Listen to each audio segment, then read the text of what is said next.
నీ భూమి వెలలో కొంత దాచుకొని పరిశుద్ధాత్మను మోసపుచ్చుటకు సాతాను ఎందుకు నీ హృదయాన్ని ప్రేరేపించింది? నీకొచ్చే ప్రేరేపణ ఒకటి గుర్తుపెట్టుకోండి.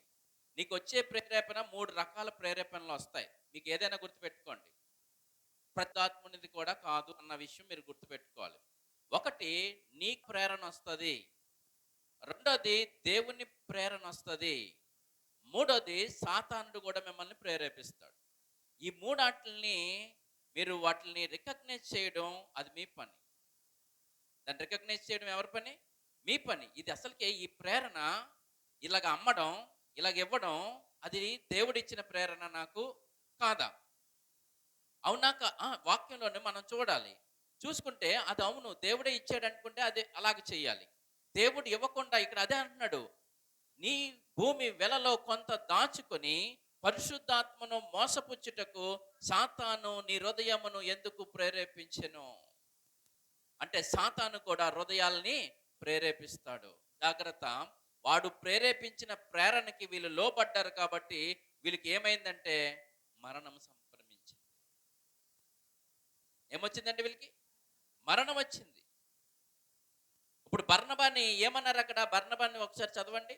కృప్రాలో 36లో 4:36లో కృప్రాలో పుట్టిన లేవీడగు యోసేపు అను ఒకడుండెను. ఇతనికి అపోస్తలులు హెచ్చరిక పుత్రుడని అర్థమిచ్చు బర్నబా అను పేరు పెట్టి ఉంటిరి. అతడు భూమి గలవాడై ఉండి దాన్ని నమ్మి దాని వెలలో తెచ్చి అపోస్తుల పాదముల యొద్ద పెట్టెను. ఇప్పుడు వీళ్ళందరూ కూడా ఇలా పెడుతున్నారు కదా, మనం కూడా ఏం చేయాలి? ఇలాగా పెట్టాలి అని వీళ్ళ కోరిక, వీళ్ళ హృదయంలో కోరిక ప్రేరేపించింది ఎవరొట్ట? దేవుడు కాదు, అక్కడ సాతాను. సాతాను ప్రేరేపించాడు కాబట్టే వీళ్ళకి ఇటువంటి పరిస్థితి ఇక్కడ మనకి ఏర్పడతాం. మీరు ఇంకనూ ఆలోచన చేయండి. వాళ్ళు ఏం పోయారంటే 8వ వచనంలో మనం చదువుకున్న దాంట్లో 8వ వచనంలో చూడండి.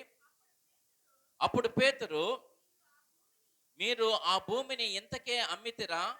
నాతో చెప్పమని ఆమెను అడిగను. అందుకు ఆమె, అవును ఇంతకే అమ్మితమని చెప్పెను.